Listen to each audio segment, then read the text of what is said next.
namin mula kaninang umaga hanggang ngayon, Panginoon. Tunay nga po na napakabuti ninyo na walang isa sa amin, Panginoon, ang inyong iniiwan at pinababayaan. Tunay nga na patuloy niyong pinapadama sa aming buhay ang inyong kabutihan. Sa kabila ng mga pagsubok, sakit, karamdaman, o mga kabiguan, kayo po ang Diyos na may plano at layunin sa aming buhay. At kayo po ang nakakalam na makakabuti sa amin. Kaya muli sa hapon ito, samahan niyo kami mula sa aming pag-umpisa hanggang sa matapos po, wala po kami ibang asam-asam, kundi ang inyong pagsama at pagkilos sa lahat po ng aming dalangin o mga pangangailangan. Hayaan niyo po muli ng mga salita po ninyo ay mangusap sa puso namin. At bigyan po kami, Panginoon, ng kalakasan at nang kami ay lalo pang maging nakatadat na tibay ng mga Kristiyano o mga anak ninyo. Sa iyo po namin, nagkakatiwala ang kabuuan ng buhay na tumula sa aming pag-umpisa. At inaangkin namin kung sa mga salita ninyo doon kami makakasugpo ng katugunan sa lahat ng aming pangangailangan. Tanggapin po ninyo, Panginoon, ang lahat ng papuri, pasasalamat sa matamis na pangalan ng aming Panginoon Jesus, sa ngalan ng Ama, ng Anak, at ng Espiritu Santo, amin na amin, purihin natin ang Panginoon.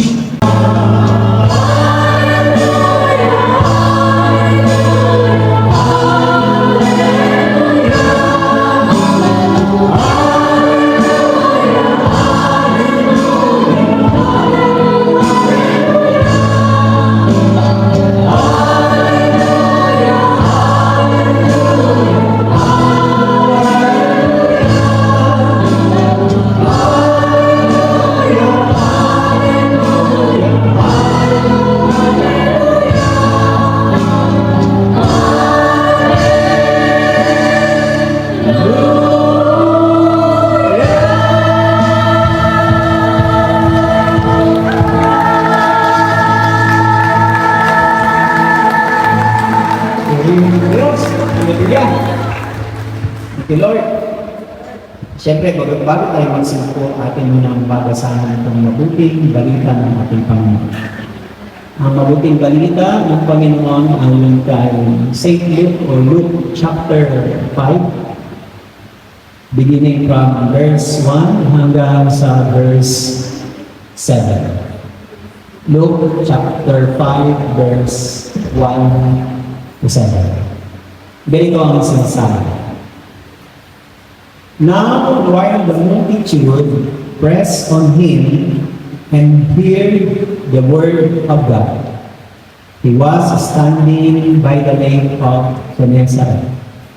He saw two boats standing by the lake, but the fishermen had gone out of them and were washing their nets.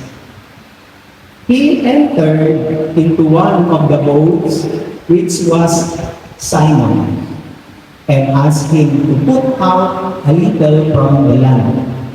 He sat down and taught the multitudes from the boat. When he had finished speaking, he said to Simon, "Put out into the deep and let down your nets for a catch." Simon answered him, "Master, we worked all night and took nothing. But at your word, I will let down the net." When they had done this, they caught a great multitude of fish, and their net was breaking. Verse 7, they beckoned to their partners in the other boat that they should come and help them. They came and filled both boats so that they began to sink. Purihin natin ang Panginoon sa kanyang bagong gawa. Pagod na tayo mag-agit. Po, pagod tayo mag-agit po. Wala na pong suspense. Doon yung reaction na po siya. By the way, yun po yung ating pong message natin kung gustong ihatid sa atin po ng ating Panginoon. Dumating po ako ng Webes about 5 p.m. po sa airport ng Macau. At so far, maayos at maganda naman ang biyahe at nakarating po ng ligtas at tiwasay. This is not my first time na ma-assign makarating ng Macau chapter ng ating gawa ng Panginoon El Shaddai. My first na nakarating ako dito sa Macau 1996. Galing po kasi ng Hong Kong, wala pa ho mga permanent visa na ina-apply noon. Puro tourist visa. And second one is 2001. Naka-exit niya ako dito sa Macau. And the last one is 2015. Kung hindi po naalala si Brother Peter Bautista, ako po yung pumexit dito noon bago na siya natapos ng mission at bumalik sa Manila. Ako po yung pumexit noon. Kaya nga lang, during that time, nasa Don Bosco tayo. Ngayon po ay hindi na po ito pa-exit lang. Ako po ay mag-i-stay na po sa inyo ng pinaka maximum ng 1 year. Depende pa po yun kung may extend tayo, depende po yun sa prayer ninyo. Kasama na rin po prayer, depende po yun. At probably 1 year by the grace of God. Kaya ako po ang inyong bagong lingkod, ang nagawa ka prayer partners na makakasama tuwing araw po ng gawa ko. Kaya po, ngayon pa lang sinasabi ko na po sa inyo, pagtsagaan niyo po ako para sa unang-una pa lang ng mga arangkada po natin ay hindi po kayong magsawa. Amen? Sa bagay po, kapag tayo po ay, kumbaga sa pagkain, kapag tayo po ay nakakatikin ng something delicious and healthy or masarap na pagkain, lalo po tayong bumabalik-balik. Amen? And hope and pray na lalo tayong bigyan ni Lord ng masasarap na pagkain, ng mga magagandang inspiration. Bibili na natin kailangan maging isa. Ahusay magaling maging perfecto na Kristiyano just to receive the word of blessing from God. At syempre po, yan na po yung ating bumulagan na po dyan mga kapatid. Ano po? Napaka-suspense po nito. Amen? From, actually, failure yan eh. Kasi, patawarin niyo po ako kasi, ano po eh, matagal na po akong hindi nagpa-PowerPoint, nagka-type. Dahil po dyan sa cellphone na yan eh. Diba? Kaya tayo, hindi na tayo naglalaptop. Kasi dyan sa mga cellphone na yan, kasalanan ng mga cellphone eh. Kaya hindi na tayo nagpo-computer, kasalanan nila yun, hindi natin kasalanan. Ha? Kaya, tapos, kagabi ko pa yung tinay. Kagabi pa. Eh kung sa cellphone lang, madali. Eh kaso, PowerPoint pa yan, hindi naman yan Microsoft Word. So, from failure to success. O, ito pang problema ko nito sa mga pagpaanda. Ayun, nasabi ko na nga siya sa inyo. Sabi po dyan sa verse 5, itong mga alagad ng Panginoon, tinawag ng Panginoon sina Pedro, una niyang pangalan Simon, si Andrew, tapos yung magkakapatid na si John and James, Santiago at Juan. Lahat po sila mga fishermen. Sila po ay mga mangingisda. Ano po nangyari sa mga tao po ito? Sabi po ng Bible, magdamag po sila ng huli, ng isda, at pagkatapos, wala po silang nahuli. Sabi doon sa may talatang verse 5, sinuotan ko na lang, they work all night and caught nothing or took nothing. Ibig sabihin, magdamag po silang napagod, wala po silang nahuli, bumalik po sila sa pangpang, they were washing their nets. Ibig sabihin, sa madaling salita, ito pong mga tao ito, they were failure, disappointed.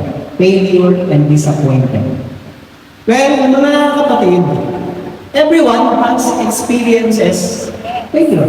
Pwede mo bang magtaas ng kamay yung hindi pa nagkakaroon ng pabiguhan, kapalpakan, pagbagsak, o meron po ba makakapagtaas dito? Lahat talaga ito, qualified tayo dito na. Everyone has experienced failure. Bakit nga ba dumarating ang failure sa buhay natin? If we want to ask the will of God, failure and disappointment is not part of God's will. Not part of God's will. Just like the parents. Tayo na nandito mga parents, nag-sacrifice po tayo ng trabaho dito at iiwan natin ang ating mga pamilya. Isa po yun sa ating sakripisyo kasi ayaw natin sila maghirap. Tama po ba? Ayaw natin sila maging kawawa. Ayaw natin po sila maging agabyado at naghihirap. Ibig sabihin, tayo pa lang bilang human, as parents, as we are, hindi ito natin gusto na sa ating mga anak. Kaya tinataya po natin yung buhay natin mapunta ng maraming banasa, alang-alang sa pagganda ng kanilang buhay. Tayo pa lang po yun ha. That's not part of our dreams in our family. Pero dito ay merong failure. Well, sabi nga po ng Ecclesiastes 3 verse 1. Ang sabi po dyan, everything there is a season and a time for every purpose under heaven. Ang binanggit po dyan season, sa lahat ng pangyayari sa daigdig ay nagaganap sa panahon na tinakda ng Diyos. Tinakda ng Diyos. May mga panahon na tinatakda ng Diyos. Panahon ng pagsilang, panahon naman ng kamatayan, panahon ng panuntutan, mayroong panahon ng kagalakan, may panahon ng pagdiriwang, mayroong panahon ng pagkapigatian, no? Pagdurusa. Lahat po yan nakagisenyo na sa atin ng Panginoon. Kaya nga sa kahit anong pagpupursigin natin, kahit napapagod na tayo, parang hindi natin nakikita yung bunga. Kasi may panahon po yun hintayin mo lang. Patuloy, huwag kayo magmadali sa mga anak niya yung pinapaaral, huwag yung madaliin kung anak, bilisan mo mag-aral. Galing mo para makatapos ka na, makauwi na ako, makapagtahin na rin mo. Hindi po. Kung saan na lang po yung makakatapos, parang galing po yung kung saan na lang po silang lalaki. Well, if there is a time of failure, there is also a time of success. Kung ang Diyos, dinisenyo niya na meron pong mga panahon na pinaglalagyan ayon sa plano, layunin o purpose ng Diyos, kung merong dumating na failure, meron din pong success. Napapansin po ninyo, ang buhay ay hindi lamang puro hirap. Meron din ilang kunting kaligayahan kahit paano. Okay, sabihin na natin, mas marami ang hirap. Mas marami ang hirap sa atin, kunti lang ang ligaya. At least may ligaya pa rin. Hindi ka nagbusa na matahimik sa mahirap. Yung iba naman, ang dami-daming ligaya. Pagkatapos, sa bandang dulo, yung naulit sa paghihirap. Saan tayo mamimili? Mas maganda yung dulo, masaya. Yung ending, masaya. Kaysa yung dulo mo ay mahirap. Kaya, everything, a time of failure and a time of success. Yan po ang gusto ipakita sa atin ng Panginoon. Kapag dumating ang failure sa buhay natin, it does not mean you are in the end of the world. Hindi nga kahulugan. Katapusan na ng mundo. Hindi na nga kahulugan, July na. Po, alam niyo po, kilala niyo po si Juday. Hindi po nangangahulugan kung tayo po'y nabigo, na-disappoint, bumagsak, at nagdurusa, ay wala na pong natitira o darating na panahon ng success. Remember, sa Diyos ay laging mayroong chances. Amen. God is the God of all chances. Nabigo ka sa pag-iinit mo ang 3 beses, huwag ka matakot, umibig ka ulit. Malay mo, doon sa itong biguin mo mga kagawang. Ganun din ba? Huwag po tayong magpapagod. Huwag po tayong magsawa.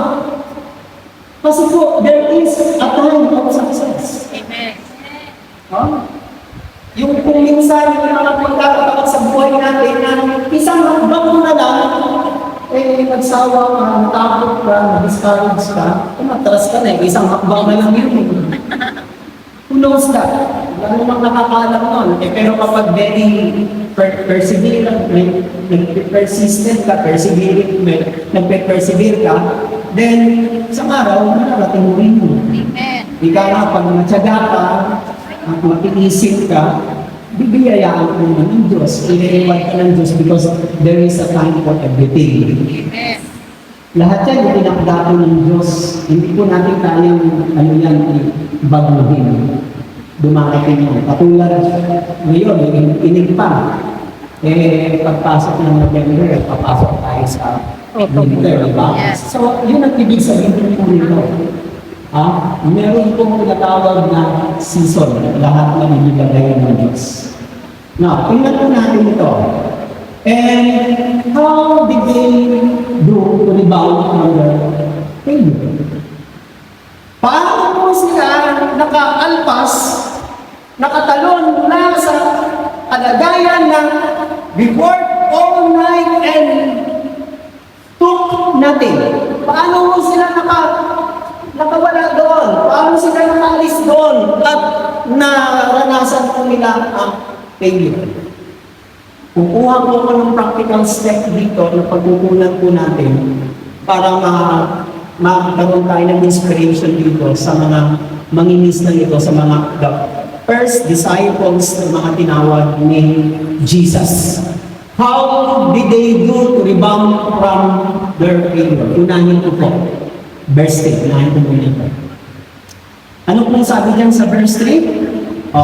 Ang sabi ko diyan, nang pumasok po siya sa bangka ni Simon Pedro. Ang may-ari po ng bangka, si Simon Pedro.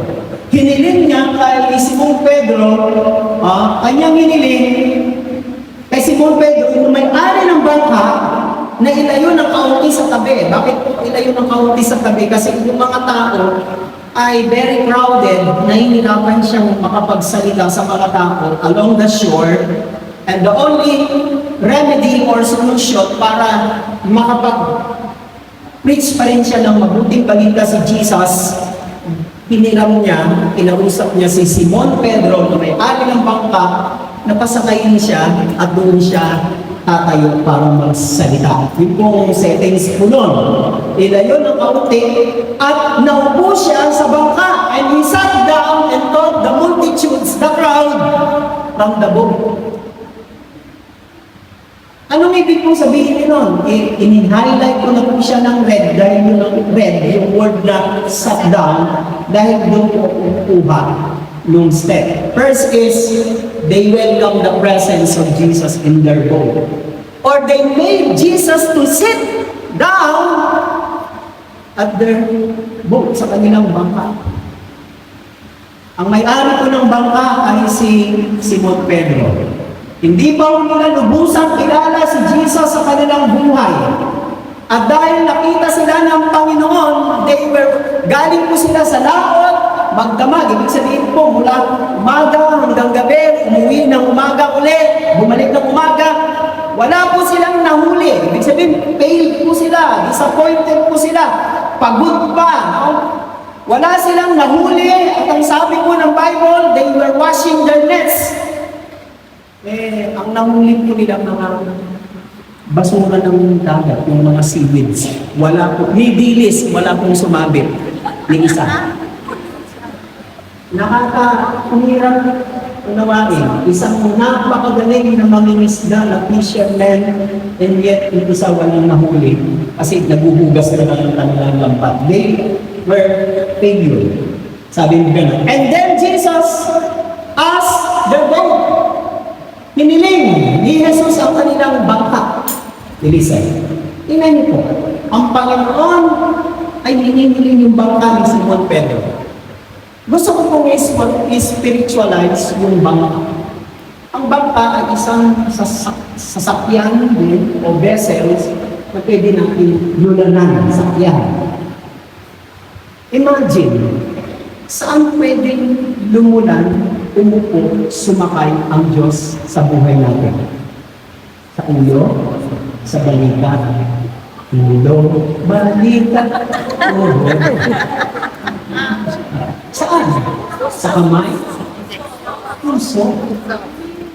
Our hearts ay katulad ng book, vessel. Kapag ang puso o buhay, ang boat represents of our life or our hearts, the center of our life, our hearts. Kapag ang Panginoon wala po sa buhay natin o sa buhay ng isang tao, ano po kalagayan nun? Napakahirap.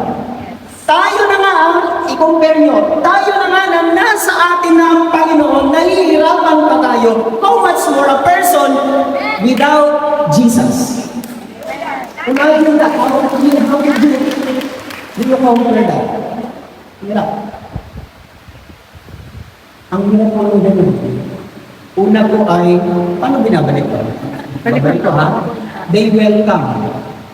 Parang kung i-restatement ko yan, they invited or they made Jesus to sit down at their boats, in their boats. Pinapasok nila, tinanggal nila ang Panginoon sa kanilang bangka. Kaya hiniling ni Jesus. Listen, ang Panginoon, hindi naman agad-agad yan papasok sa buhay ng isang tao without our permission.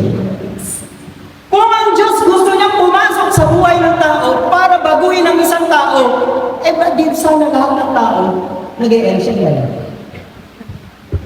Eh kasi nga, kaya yun ng Diyos, pero hindi nagagamitin yung power niya, yung kapangyarihan niya, kasi igagalang tayo. Buti pa ang Diyos marespeto tayo kung minsan. Alam mo lang yung napakagaling natin makialam. Ang Diyos hindi kagad nakikialam, sasabihin niya muna, gusto kitang i-bless eh, gusto kitang baguhin, gusto kitang pagpalain, gusto kitang pasayahin, at gusto kitang bigyan ng asawa ng guwapo. Pero, pwede ba muna akong sumakay sa bukid mo sa bangka mo? Parang ganun po, ibig sabihin mo. Gusto kitang i-bless, gusto kitang pagpalain, but hinihingi ko muna na, pwede ba akong pasakayin sa bangka mo? Ang ganun po. Napakabalik ng Diyos. Hindi niya tayo pinipwersa. Kung gusto ng Diyos na lahat ng kababayan natin ay makakilala sa Kanya kung anumang klaseng community dito sa Macau, ng simbahan, ng mga community, edi sana kung gagamitin ng Diyos ang Kanyang power, makikita natin may gumagapang papunta dito sa simbahan. Bumulan tayo, ba't gumagapang? Mukhang naghihintay yata ng Lord eh, kasi gusto niyang baguhin itong taong ito. Hindi, bibigyan kanya ng kalayaang magpasas. Amen. One of the precious gifts that God has given to us is a freedom. Amen. O free will, kalayaang pumili at magpasas. Hindi yung saklaw ng Diyos, hindi kanya pakikialaman doon. Ang gusto niya lang, magpasya ka, magpapasukin mo siya. Without Jesus in our vessel, in our boat, in our hearts, we were miserable person. Malalay ko kanta ni Donna Rose, nakakaalam ng mga kalibang na Rose. If Jesus is the light of this world, if Jesus is the light, and the way, the truth, and the light, and He is the light of this world, imagine kung Sa buhay mo, walang liwanag, puro kadilim. Imagine, no? Sa buwatan ng buhay mo, puro madilim, walang liwanag. Napakahirap po yun. Eh si Jesus, He is the light of this world. Anong pagtali doon? Doon na cross. Kilala niyo sa doon na cross. There be no sunshine in my life until you say, oh my.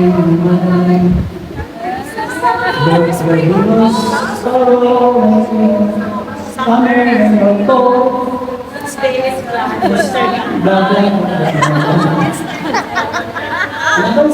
be no sunshine. Eh, si Jesus kasi yung sunshine. Paano ngayon pag wala si Jesus sa bangka mo, sa buhay mo? Anong mayroong buhay ka mo? Strike anywhere sa pag-alagala ka dyan, pagpupupo, pabarabara, inom-inom, etc. Ang hirap. Kasi si Jesus ang liwanag sa buhay natin. Oh? Hindi ka tulad ni Stevie Wonder. Kaya ni Stevie Wonder. Yung regular na singer na kasama sa We Are the World. Sabi ni Stevie Wonder, you are the sunshine of my life. That's why you are the apple of my eye. See? Iba yung sunshine. Pag ikaw kaya umiibig, nagmamahal, sigurado mo ang sunshine. Kasi umiibig ka, in love ka. Yung kung ibig sabihin niya.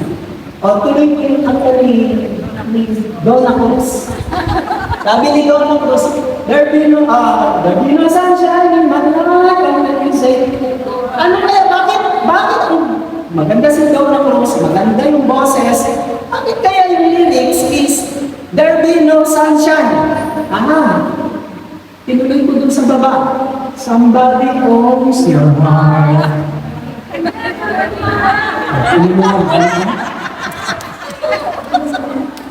Somebody owns your heart. Somebody owns your boat. Maaaring mayroong ibang nagmamayari ng buhay mo, ng puso mo. Pag mayroong ibang nagmamayari ng buhay ng puso mo, at hindi si Jesus, naku po, mahirap na yun. Pero kapag si Jesus, yung nagmamayari ng bangka ng buhay mo, everyday, gawin ka sunshine. Ha? Kahit pinagalit ka ng amo, nakangiti ka ngayon. Kaya nagugulat yung amo mo. Ano ba ito? Pinagalitan mo kasi meron lang ito na nakangiti pa rin. Hindi siya nag-discourage, hindi siya nag-distract. Bakit? Kasi si Jesus yung the giver ng kanyang joy, mga kapatid. So, ang Panginoon, ganyan po siya, hinihiling niya. And then, what is next? He asked him to put out a little from the land. Ilayo mo ng kaunti, doon tayo sa hiniling ng Panginoon kay Pedro. The fisherman responds, sino po yan? Si Peter. Ang response niya po ay, they made Jesus sit in their boat and then, tinignan ni Jesus yung pangangailangan ni Peter. Nang pautuin na nila, pasukin na nila, si Jesus sa kanilang bangka, then Jesus took the lead of Peter. Ano po yung leads nila? Wala silang lead. Wala silang papakain sa pamilya. Walang pagkain, walang pera, etc. Eh, sabi ng Panginoon, okay, dahil pinasakay mo ko sa bangka mo, pinahukong sa akin yung bangka mo, huwag kang mag-worry. Sagot ko na ang problema. Ang Diyos, pagkasama natin sa buhay natin hanggang dito sa Macau, sa pagtatrabaho natin, He took care of all our needs. Don't worry. Mag-alala ka kapag hindi mo kasama ang Diyos.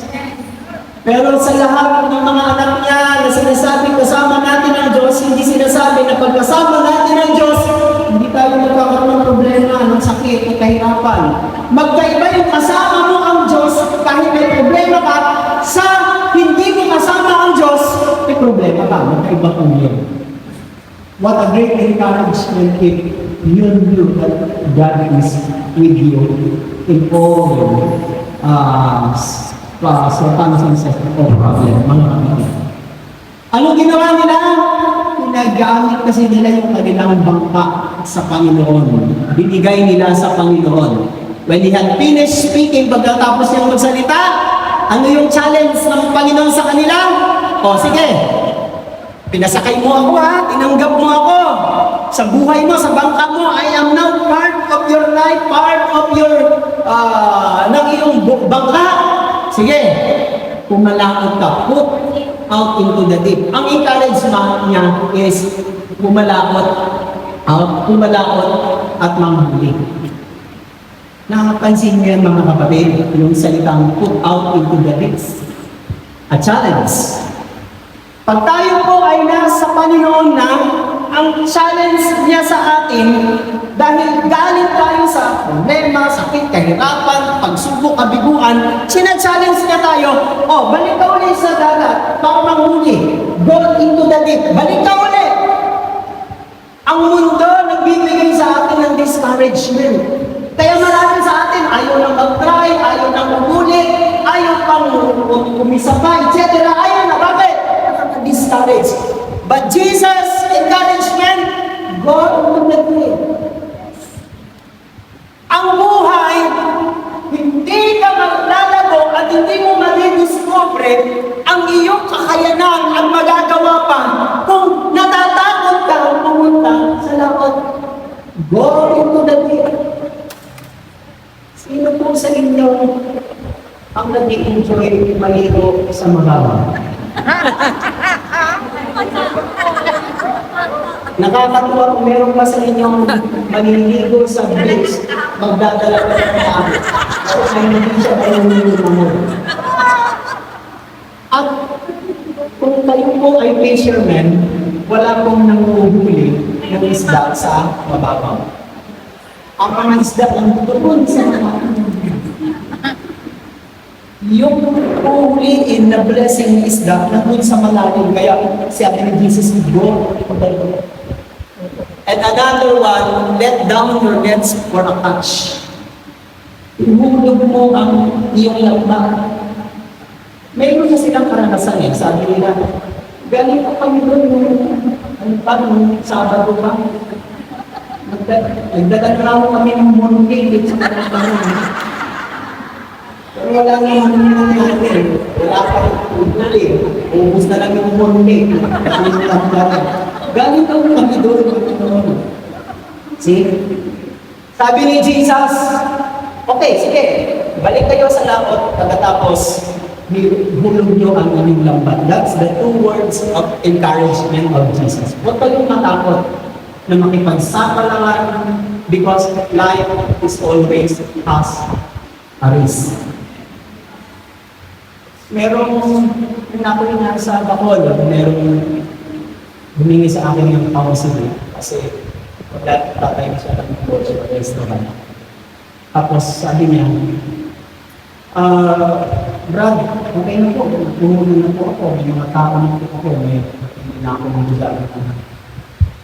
Paano yung Brad? Paano yung, baka, paano pag nagbugi ako? Sabi ko, ngayon ka lang, itigil mo na. Tigil mo na. Tigil mo na.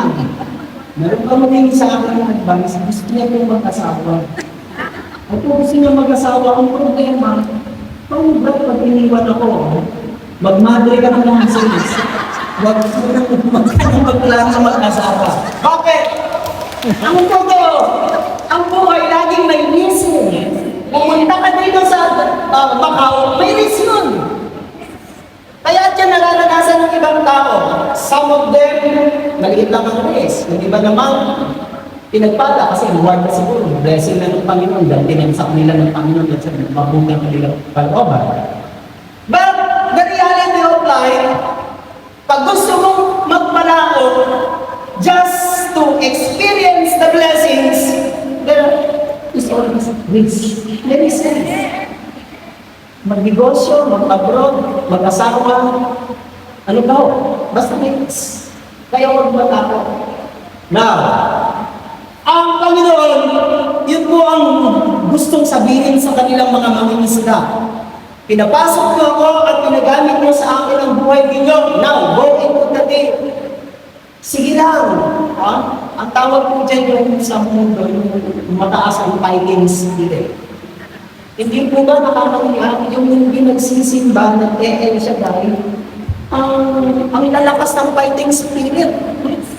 Patay kung patay, ha? Pero yung mga nagsisimba, nag-e-el siya dahil baka pasimbra, baka masimbra. Meron din nagkakahiya ito mga kapatid. Ha? Now, pangalawa, how did they rebound from their failure? Pangalawa, they cooperated and obeyed the word of Jesus. Anong sabi ko doon? Sabi nung nawala ko.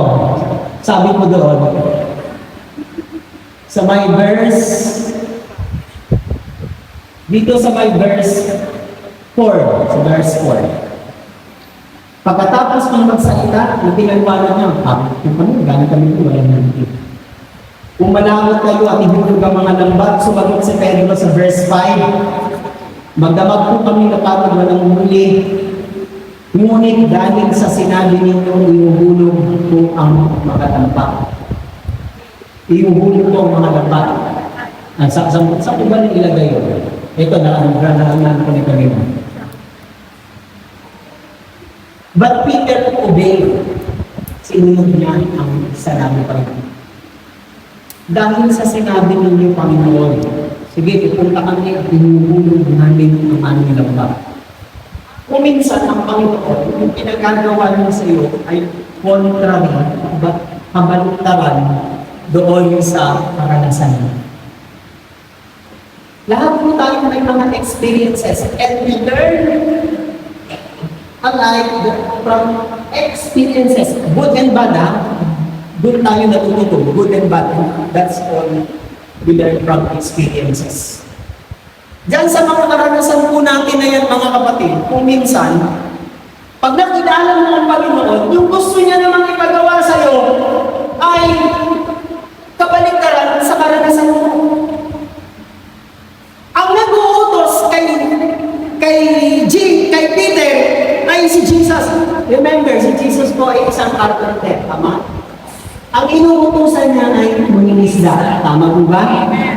Kung kayo pong mangingisda, alam niyo po kung ano yung trabaho ng mangingisda, kasi mangingisda kayo.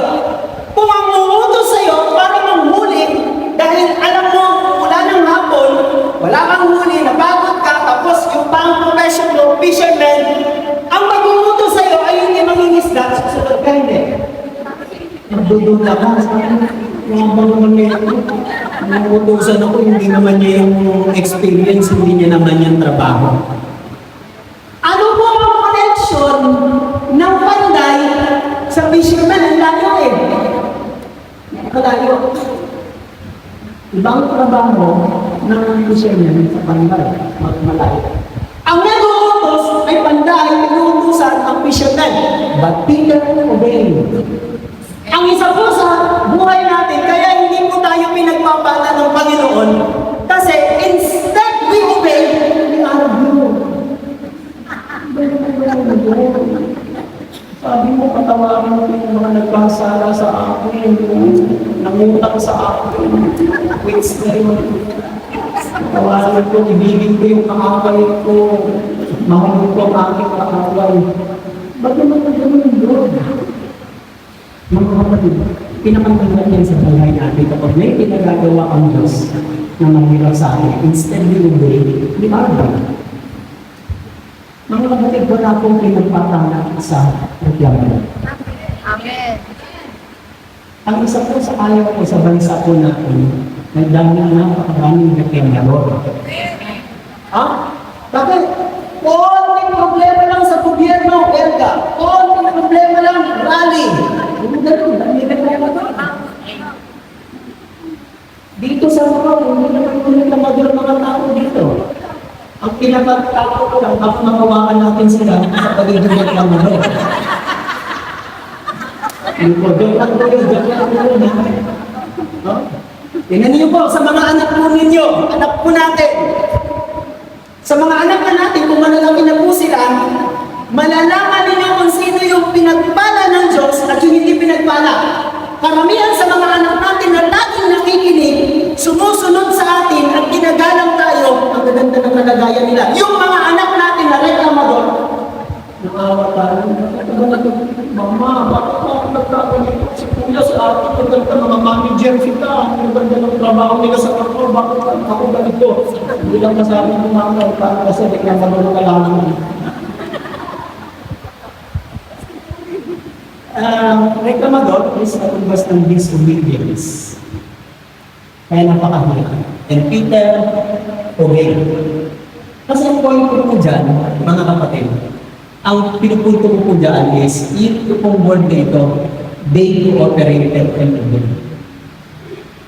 Minsan pinagagawa sa atin ng Diyos ay kabaliktaran sa karanasan natin. Kung kabaliktaran ng word, sundin mo pa rin kasi mas nakakaalam ang Diyos ng tama at mabuti para sa atin. Only God knows what is the best for His children. Just like you parents, kayo lang ang nakakaalam ng mabuti sa anak ninyo. Naalala ko yung palabas na movie ni Bill Pasado mas kapatid maging na anak. Napaka-hindi kong anak na ito, para sabat.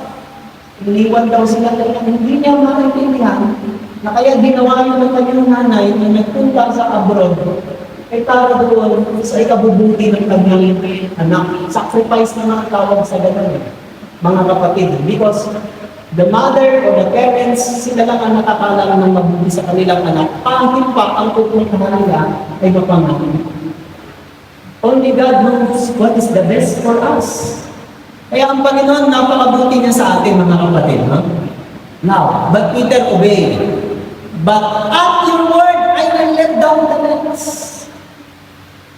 Yung blessing, pagpapala ng Diyos, hindi naman basta-basta yan bumabagsak at dumarating sa atin without our cooperation. They cooperated and obeyed the word of Jesus. Panginoon, hindi ba? Babalik ba ko Panginoon? Hindi ko isip marunong yung Panginoon, matatakit din ako. Tapos, inuulit pa ulit namin ang aming trabaho. Sige, gawin mo yun. They obey. But at your word, because you say the word, I will let down the nets. Listen. Kahit gaano maganda yung nets mo, kahit gaano matibay ang nets mo, kung hindi mo susundin ang sinabi ni Jesus, ihalis mo, bitawan mo, huwag kang matakot, pakawalan mo. Kahit gaano maganda yung nets, hindi mo hinahalis, hindi ka pagpapanalo. Sabayin mo natin yung Panginoon. Sabayin mo natin siya. Let's be cooperative. Pag sinabi ni Lord dito, dito tayo sa kaliwa, sa kaliwa. Huwag kang papanahon. Dito tayo sa kaliwa doon. Ay, nabubulag si Lord. Saan ka doon? Sunday na yun eh. Dito yung pagpunta sa San Manuel Akot eh. Bakit tumigil? Siguro ko nahirapan na naman maglakad. May kahit kumalang siguro mo. Bata-bata ka, may layuman eh. Dito tayo anak, bakit dito? Bakit naman sa San Agustin? Saan ka lumigo? Dito ako sa kanon eh. Kababa ko eh. Diba, bago kayo bakit yung pakanon ka pa. Pag ginusto ng Panginoon, pabante, sige, pabante tayo. Gusto ng Panginoon, ginusto ng Panginoon natin. Cooperate, you listen. Kung minsan ang concern lang natin sa pagsunod natin sa Panginoon, hindi bless tayo nila. Bagay natin, hindi na po natin alam. Pag sinusunod natin sa Lord, hindi pa naman tayo binibigay sa Lord. May nangyayari sa buhay natin. Pag sinusunod natin si Lord, may nababago sa buhay natin. Ano ba ba? Ano ba ba? Pag sumusunod tayo ng Lord, obedience is very important to the Lord. Napakahalaga nito. Sa inyo sa inyo ako ha? Kabuti ng mga lasing ko. Sa inyo sa inyo ako. Baka abuti na po. Ihintay po ako pag sa inyo sa inyo ako ha? But they obey the word. Obedience. And what happened when they obey the word of the Lord? Peter responds, sabi niya, at your word I will let down the nets. Huwag matakot. In habits, basta alang-alang sa Panginoon. Ang ginamit doon, master sa Tagalog, sa Ingles, tinignan ko muna kasi yung meaning ng master. Master, sabi niya, Master, we work all night and took nothing. But because you say the word, I will let down the nets. We will go into the deep. Ang ginamit niya, master. Tinignan ko sa Greek word, yung pinaka-original word ng Bible, bago na salin sa English, epistates. And dyan yung galing sa salitang states. Mula sa epi, tapos the word states. Yung parang parang commandant, governor, parang chief, parang mayor, parang gano'n yung ibig sabihin ng appointee over that is commander. Nang sinabi na, Panginoon, o Master, ihuhulog ko ang aking lambat. During that time, he was convinced na si Jesus ang kanyang Master. Mahihirapan tayo sundin ang Panginoon kung hindi muna natin ipapasakop ang buhay natin sa Kanya na siya yung Master and we are the servants. Mahirap po ito. This is very difficult sa buhay po natin. Sabi niya, Panginoon, Master, iyan bang mahulugan mo? Noong una, siya yung nagtitimon ng bangka, siya ang nasusunod, siya ang nag-decide, siya ang nagpaplano. Pero nung sumakay na si Jesus sa kanyang bangka, sabi niya, oh, hands na po, Lord, ikaw na ngayon ang magtimon, ikaw na po hunter, ikaw na ang mayor, ikaw na yung chief. Pag ginawa natin ang Panginoon sa buhay natin, na siya na yung master, hindi na ikaw lang eh. Walang dahilan para hindi na-bless na Panginoon. Walang dahilan. Kapag rinaknalins mo lang siya. Now, the result after they obey, he said, do not underestimate. Meron po sa atin dito, ang tagal-tagal mo na pero bakit ang mangyayari sa buhay mo? Parang hindi pa rin maganda. Sino ba maganda na?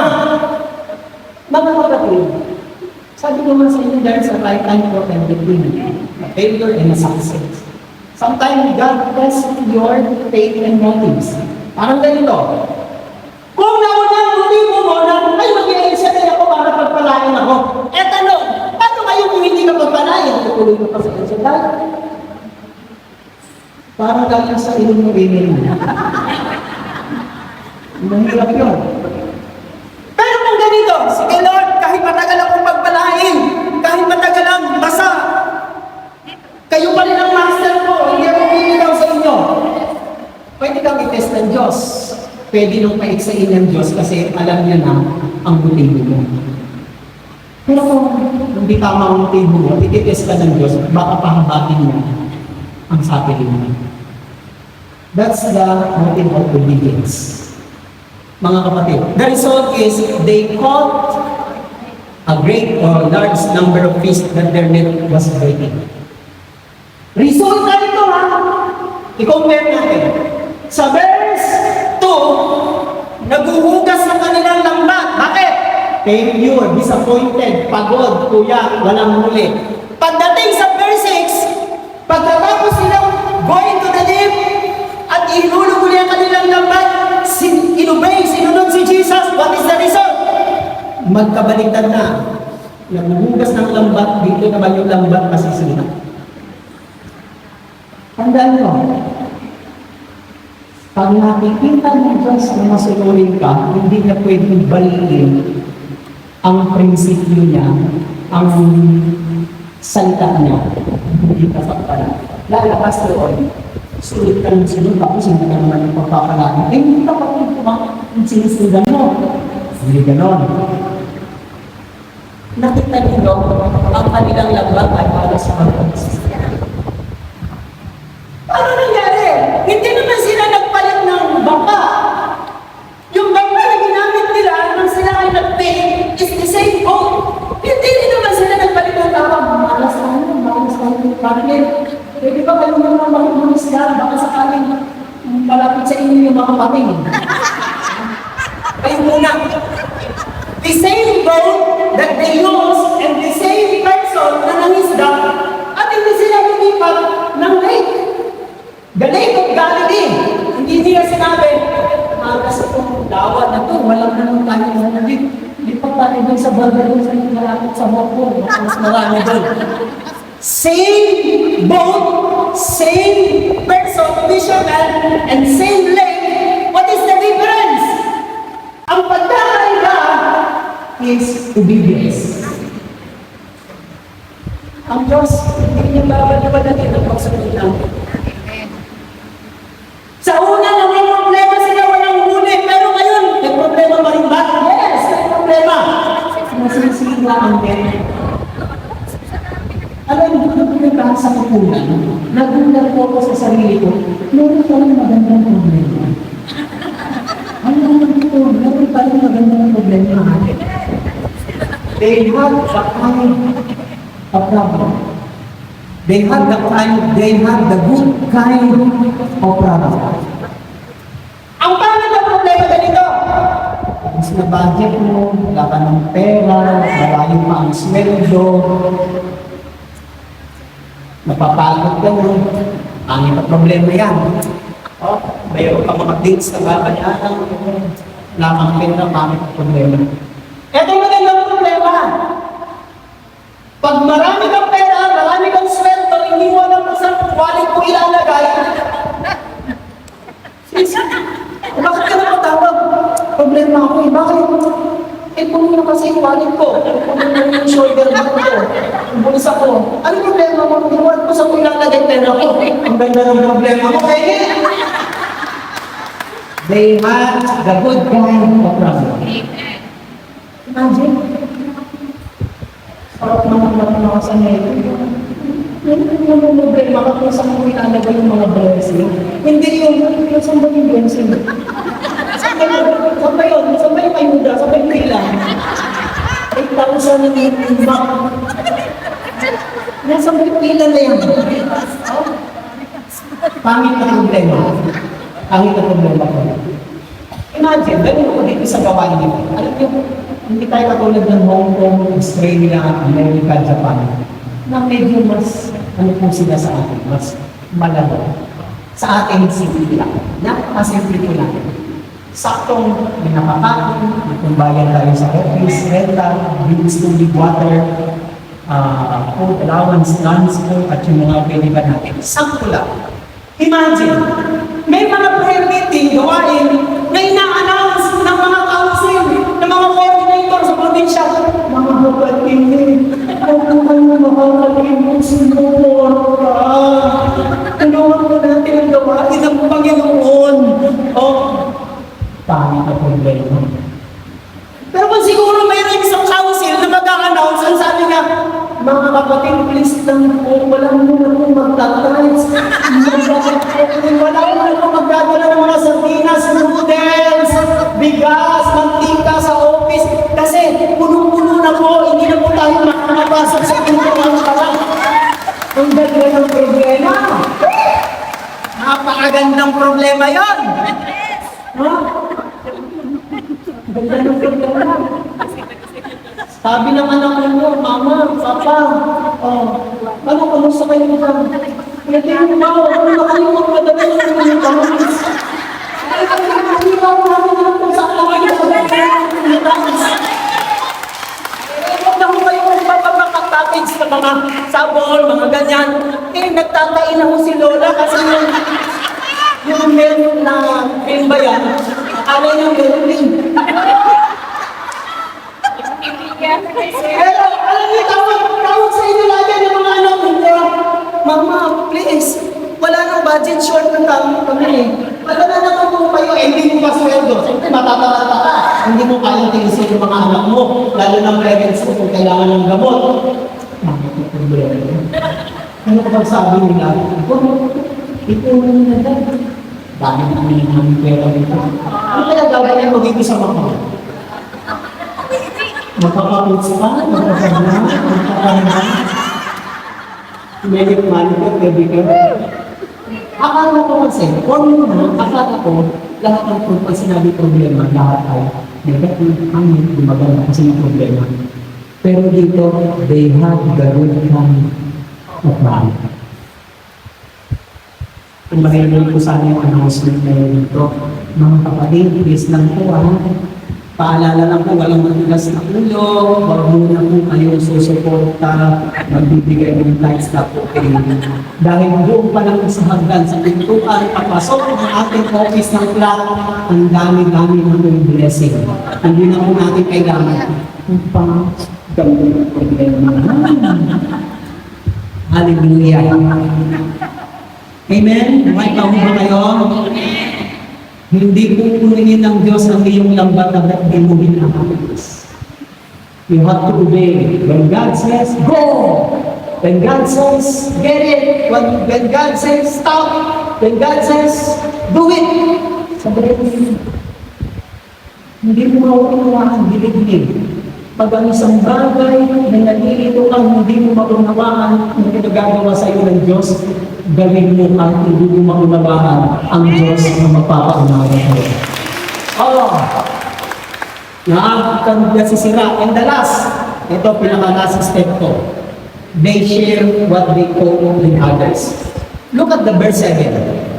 Dahil sa magkapansisira ang kanilang lambat, hindi na magkasya sa dalawang bangka, tinawayan nila ang iba nilang kasamahan. Meaning, hindi lang po pala sila ang mga mangingisda sa lawa ng Galilea, marami pa, kaya nga lang, sila lang ang mayroong huli na magkansisira ang lambat. Hindi nila sinabi. Atin na po, atin po ipapakalam sa kanila, baka pumunta sila dito, maraming isda dito kaysa sa lugar nila. Atin lang, huwag mo yung message ha, huwag mo yung text, huwag mo yung post. Atin lang, no! They signal to their partners in the other boat so that they can come and help them. Ang word ko dyan is, they share what they could with others.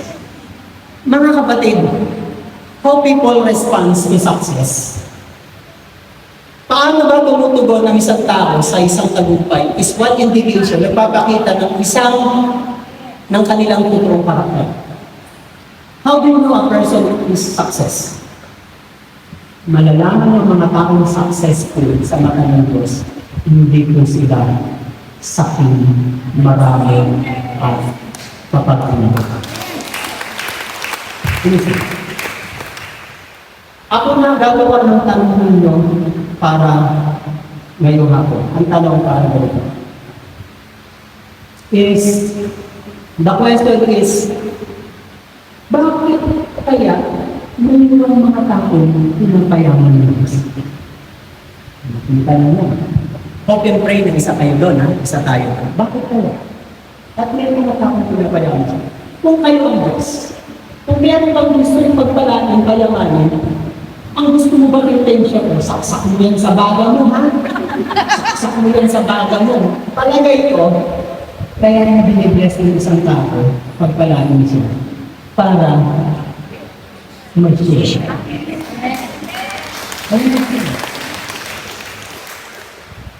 Ako naman magkakaroon sa inyo.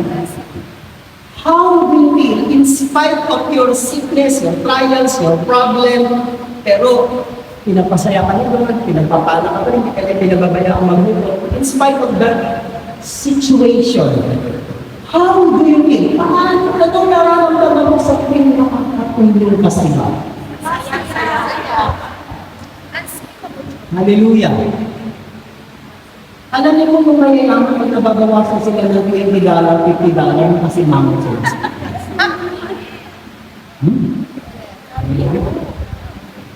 May mga tao, hindi sila mayayaman, pero pag nababawasan sila ng $20 to $50, basta sa pagtulong, sa kanila, pera lang.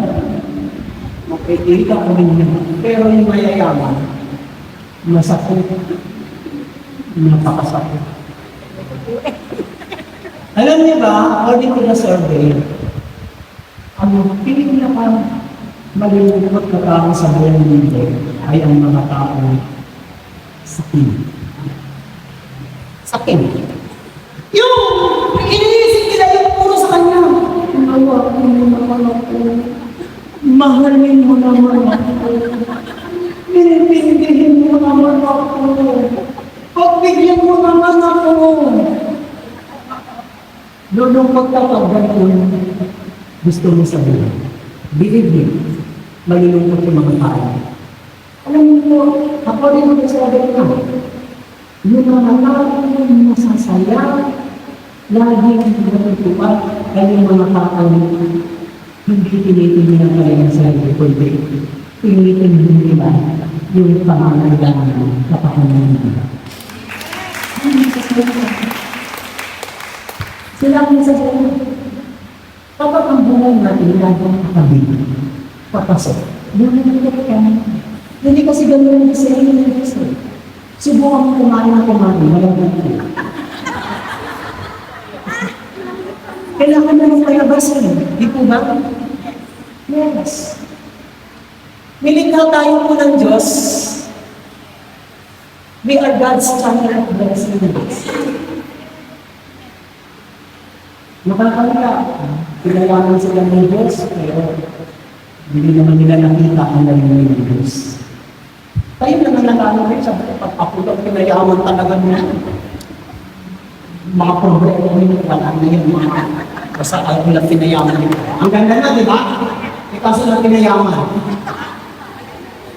Wala. Kasi hindi yung mga wala. Kaya kung minsan, hindi na pa napayaman ni Lord eh, kasi iba pala ang buong niya sa inyo. We are not Israel God. We are channel of blessings. Naalala niyo po ba itong picture na ito? Guess mo ako dito. Sino po ang nakakaalam ng mga ganyang lugar na hindi ka lalangon pero lulutang ka? Ha? Dead Sea. Dead Sea po yan. Dead Sea. Dead Sea. Ano po? Bakit po yan ang hinanap ko kagabi? Bakit po yan? Hinanap ko kagabi. Ang Dead Sea, ang isa sa pinakamalalim na dagat sa mundo na almost 1,290 feet below sea level. Sa lahat ng mga dagat at tubig sa buong mundo, siya lang ang kakaiba kasi mas mataas ang solid kaysa sa liquid. Ang solid niya ay mga nasa 26% of solid. Unlike the ordinary na mga beach o dagat is 4 to 6% only. Sa kanya 26. Mga kapatid. Itong Dead Sea, naglagay na lang ako dito para Dead Sea or South Sea. Makikita ito sa bansang Israel. Lahat ng ilog sa bordering ng Jordan, ng Israel, ng Palestine, lahat ng kanilang mga ilog papasok sa Dead Sea, pero hindi lumalabas. At lahat ng mga impact ng bato, di ba, na bumabagsak papuntang Dead Sea, yun ang nagpupulis ng mga alat. Doon siya nananap bakit sobrang alat. Totoo po yan, yung mga nakalutang yun, na hindi marunong lumangon. No fish, no birds, or plants can survive in its high saline. Saline. Wala, mga kapatid. Yan ang Dead Sea. Ang Dead Sea, puro papasok lahat ng hangganan ng Jordan, Israel, mga bansang Palestine, lahat ng ilog nila pasok sa Dead Sea. Lahat papasok, walang lumalabas. Kaya po tinawag na Dead Sea kasi puro papasok, walang lumalabas. Nai-stuck siya, tumapang ang araw. Imagine, tutuloy natin doon ang buhay natin. Lagi papasok. Hindi ba po kasi yung naman ako? Hindi naman ako. Pagbigyan niyo naman ako. Kaya siya namatay kaya ulit papasok. Ang buhay natin, hindi na papasok. Bakit ito labas niya? Labas mo sa mga doon. Labas mo. Papagunin mo. Yung mga bagay yung papagulat sa iyo kasi dahil ka magparang sakit. Maapektuhan ang mga organs mo, organ system mo, ma-constipated ka, magkakaroon ng back pain, stiffness, maapektuhan yung sobrang stress ka ngayon yung natulit-trigger ng mga hypertension, ng high blood at stroke. Bakit? Kasi nakaka-stress natin. Dito sa trabaho ko natin sa mga huwag mo lang yung tuturin ng trabaho ninyo ay kabigatan, puro, trabaho mo, etc. Maging stress mo kayo. Lalo is very sure. I-enjoy nyo. How do you enjoy life? We will enjoy life. We will enjoy life not by getting something more and more, but by giving, sharing with others. Lahat tayo, walang give of preaching, walang give of preach, walang give of nuns, wala po tayong give ng husay, magkanta, tumugtog. But I do believe, lahat tayo, may give of sharing. Siyempre, lahat ng talento ninyo sa gawa ng Panginoon. At ang Panginoon, ang magbabalik. Sabi ko ng Bible, ikaw, Mark 6:38 ba yun? Big, and it's like pambak na yun, 6:38 or Mark 6:38. Magbigay ka, babalik sa iyo ng Diyos sa kakang siksik ng bilumaan. Big, and it's like pambak ko na. Kung wala ka na share, wala ka na bigay, wala ka na offer sa Panginoon. Hindi masusunod yung sinasabi ni Jesus sa Marcos 8:36 na, and it's like pambak ko na. Siksik ng bilumaan. Ito nyo yun. Nagsimula sila saan? Sa failure, disappointment, fatigue, hopelessness. Hindi nila alam kung paano sila makakabawi pa. Pero at the end of the story, sabi ng Bible, ang dami nilang buhay. Ang talent, gusto mo bang dumami ang iyong buhay? Ang point ko, gusto mo bang dumami ang blessing sa iyong Panginoon? Gayaan mo natin sila. Amen, gusto mo yung nasi. Tayo na ka. Wala namin ang tayo. Tayo na po kayo. Magkita na lang po tayo ulit sa sobrang mga. Kunin natin ang ating mga prayer requests, ang ating mga dala. Hindi na po tayo makakanta. Kunin mo na lang po at ipagdaan sa ako lang po at ating mga prayers natin. Panginoon, salamat po ng marami sa mga words at encourage na mag-inspire sa amin to go into the deep and to let down our nets for a catch. Lord, salamat. Ang lahat po ng nangyayari sa buhay namin, hindi namin maintindihan. Tapos sumusuko kami, give up kami. Panginoon, help us to understand and help us to obey your word. At alam mo namin sa iyong kabutiang katapatan, you will not violate, Lord, what you say in your word, it will accomplish to our life. Pagpalaan niyo po lahat ng aming handog, alay, mga offerings, kasama ang mga bagyo, tubig, dalis, at ang mga bagay na nasa sa amin, gawin pong blessing instrument sa aming kapwa, sa aming employer, sa aming sarili, at sa lahat ng mga pwedeng mga ilaman sa aming Panginoon. Pagpalaan niyo po ang inyong mga anak sa hapon ito at punuin niyo po sila. Katulad ng lambat ni Pedro na sa dami ng bulihan tapos ng pagsisira, we pray that the same blessings na aming laman every time na kami ay laging sumusunod at papatuloy at sa inyo naglilingkod. Salamat po, inagan niyo po ang aming mga mahal sa buhay na nasa bansang Pilipinas, ang aming mga magulang. Hindi man namin sila nakikita na susubaybayan araw-araw, pero kung paano niyo po kami iniingatan, pinagpapala at binibigyan ng buhay dito sa bansa nito, we pray that the same grace and favor that you extend to their lives sa aming mga loved ones. In Jesus' name we ask and we pray at inaangkin ang po namin lahat ito sa kanan ng Ama, Anak at Espiritu Santo. Amen and amen. See you next Sunday.